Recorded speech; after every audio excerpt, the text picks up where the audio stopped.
Hello dear students, welcome to my YouTube channel fostering success. जैसा कि मैंने आपको लास्ट लेक्चर में इन्फॉर्म किया था कि हमारे जो सिंगुलर एंड प्लूरल पे कुछ रूल बचे हुए थे वो हम नेक्स्ट लेक्चर में डिस्कस करेंगे। तो हमारे सारे बचे हुए रूल्स इस लेक्चर में डिस्कस करेंगे, तो आपको ध्यान से पेशेंस के साथ समझना है।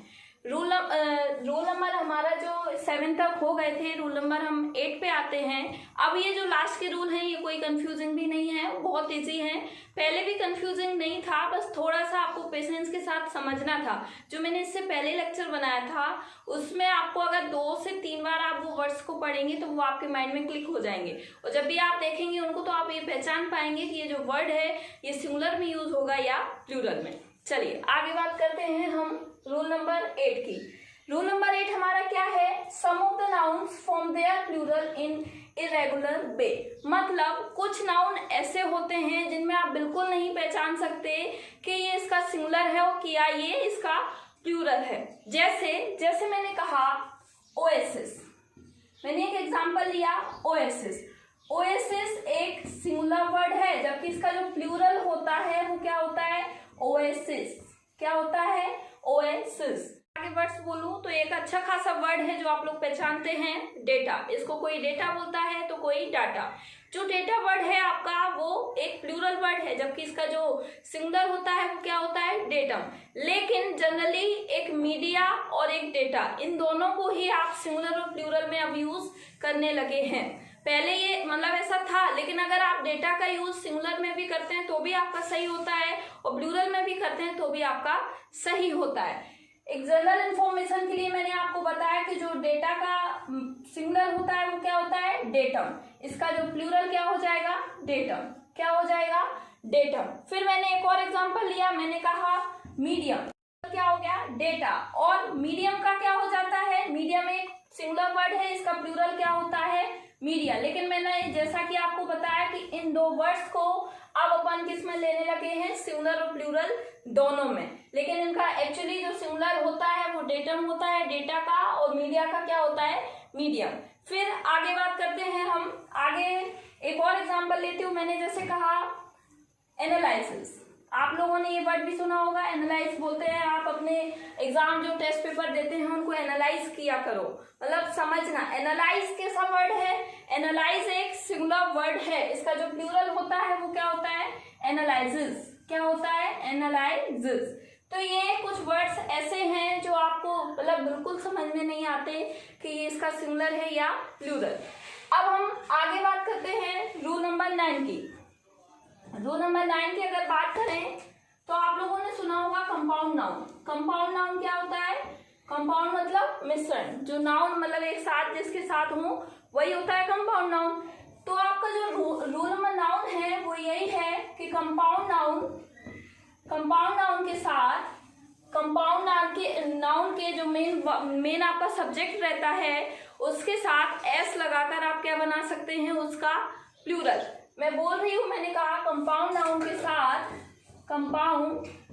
के साथ एस लगाकर आप क्या कर सकते हैं? उसका प्लूरल बना सकते हैं। किसका? कंपाउंड नाउन का।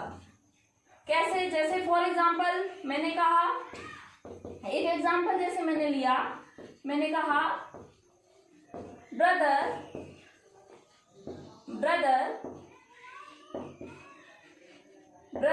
In law. मैंने एक एग्जांपल लिया, ये क्या है? कंपाउंड नाउन है। क्यों है? क्योंकि इसमें कंपाउंड नाउन क्या होता है?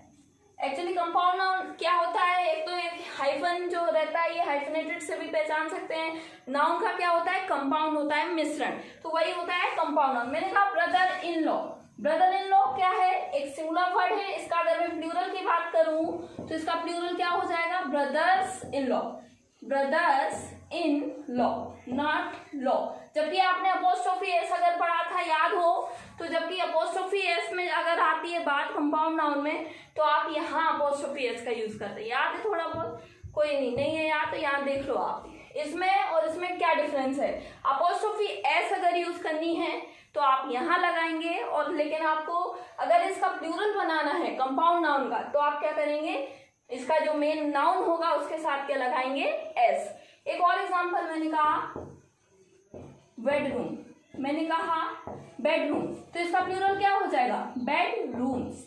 बेडरूम्स क्यों? क्योंकि बेडरूम क्या है? एक सिंगुलर सब्जेक्ट है, और जबकि जो बेडरूम्स है वो क्या है? एक प्लूरल सब्जेक्ट है। ये था हमारा रूल नंबर 9। अब आज हम बात करते हैं रूल नंबर 10।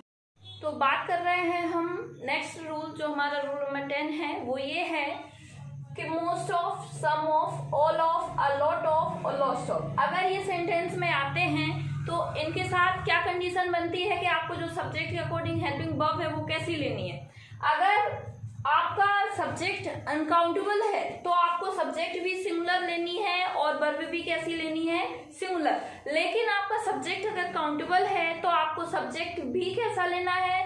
प्लूरल। और सब्जेक्ट जो वर्ब है वो भी कैसी लेनी है? प्लूरल। कंडीशन क्या है? वर्ड्स कौन से होने चाहिए? Most of, some of, all of, a lot of and लॉस्ट ऑफ। ये वर्ड्स अगर किसी सेंटेंस में होते हैं तो अगर वो काउंटेबल है तो आपको वर्ब और सब्जेक्ट दोनों ही कैसे लेने हैं? प्लूरल। और अगर दोनों अनकाउंटेबल हैं तो आपको सब्जेक्ट और वर्ब कैसी लेनी है? सिंगुलर। फॉर एग्जाम्पल, मैंने एक एग्जाम्पल लिया, मैंने कहा most of the boys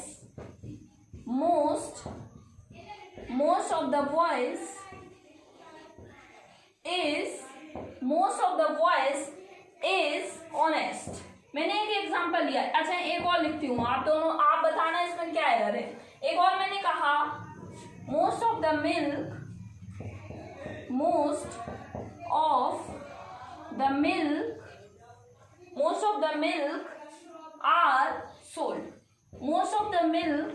are sold।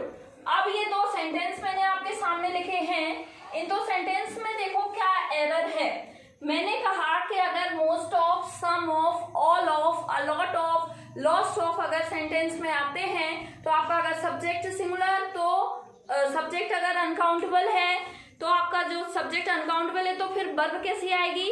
Singular. और सब्जेक्ट भी कैसा रहेगा? सिंगुलर। और अगर काउंटेबल है तो वर्ब और सब्जेक्ट दोनों ही कैसे रहेंगे? प्लूरल। तो मैंने आपके सामने ये दो एग्जांपल लिखे हैं, आप इन रूल्स को देखिए और रूल को देखो और बताइए इनमें क्या एरर है।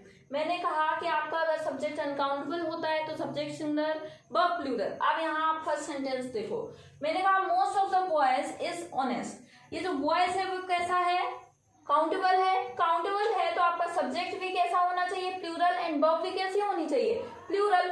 अब आप देखो यहाँ आपकी कंडीशन अप्लाई हो रही है नहीं? Most of the boys, subject तो आपका प्लूरल है लेकिन आपकी वर्ब कैसी है? सिंगुलर। तो इसको क्या करना पड़ेगा? Plural.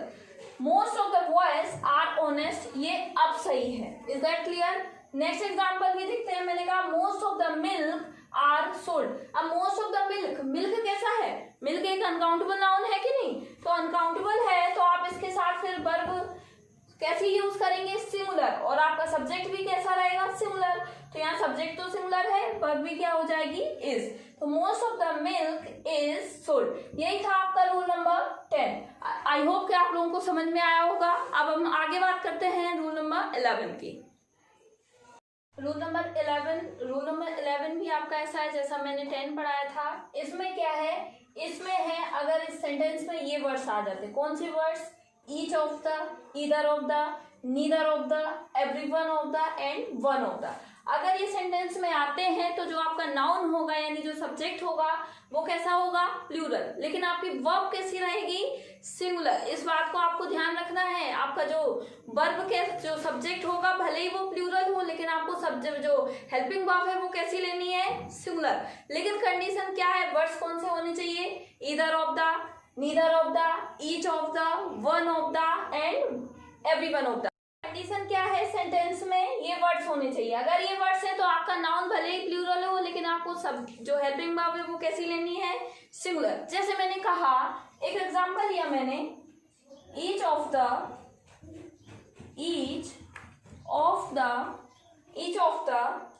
Officers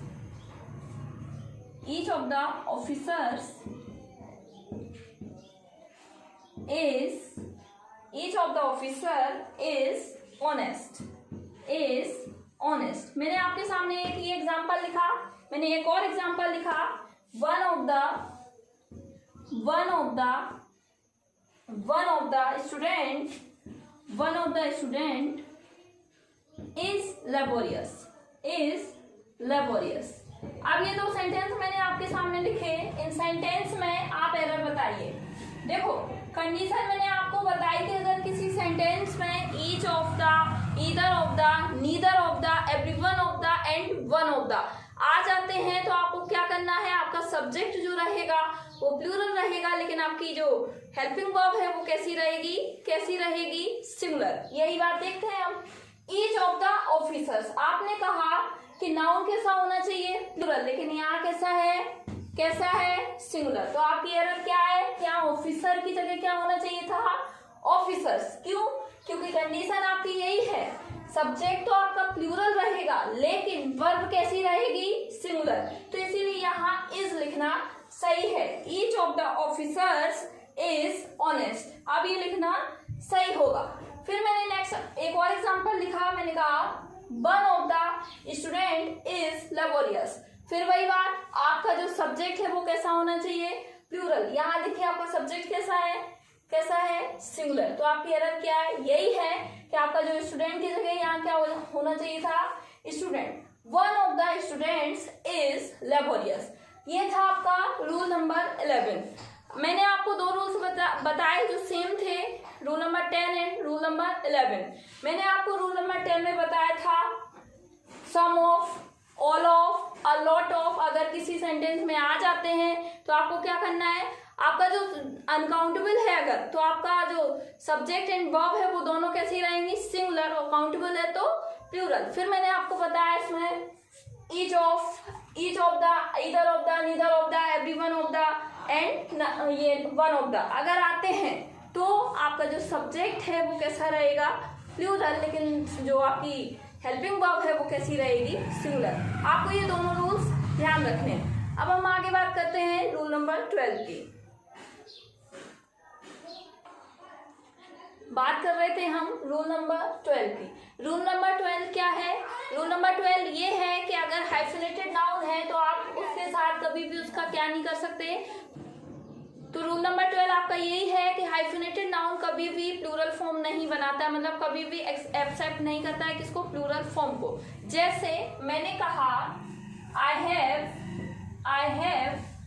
a 10 rupee note, I have a 10 rupee note. अब ये क्या है आपका, एक हाइफिनेटेड नाउन है। हाइफन आप समझते हैं, ये जो सिंबल होता है ये क्या कहलाता है, हाइफन। तो ये हाइफन लगा हुआ है, ये हाइफिनेटेड नाउन है। आप इसमें ऐसा नहीं बोल सकते हैं कि आप ऐसा बोल दो आई हैव आ की जगह 310 रुपीज नोट, नो।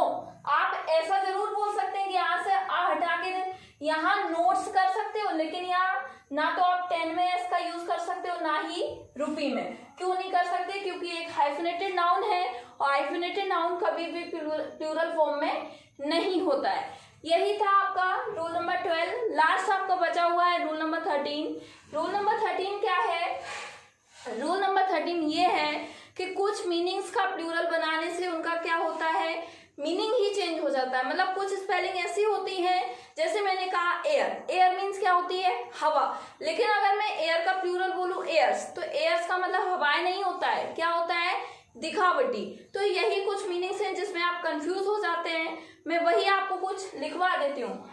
मैंने आपसे कहा कि रूल नंबर 13 आपका क्या है कि कुछ ऐसी मीनिंग्स होती हैं जिनका प्लूरल बनाने से क्या होता है, उनका जो मीनिंग होता है, अर्थ होता है, क्या हो जाता है, एकदम चेंज हो जाता है। आप ऐसा नहीं बोल सकते हैं कि ये इसका क्या है, प्लूरल। जैसे मैंने कहा, मैंने आपको बोला एयर, एयर मतलब क्या होती है, एयर मतलब होती है हवा। लेकिन अगर मैं एयर का प्लूरल बनाऊं, मैंने कहा एयर्स, तो एयर्स का मतलब नॉट हवाएं, हवाएं नहीं होता है, क्या होता है, दिखावटी। क्या होता है, दिखावटी। फिर मैंने और एग्जांपल लिए, मैंने कहा वाटर, वाटर मतलब आप लोग सब समझते हैं, वाटर मतलब पानी, ठीक है। वाटर मतलब पानी, वाटर्स मतलब बहुत सारा पानी, नो। वाटर्स का मतलब क्या होता है, जो समुद्र होता है, समुद्र की सीमा या समुद्र, वही होता है वाटर्स। तो वाटर्स मतलब समुद्र।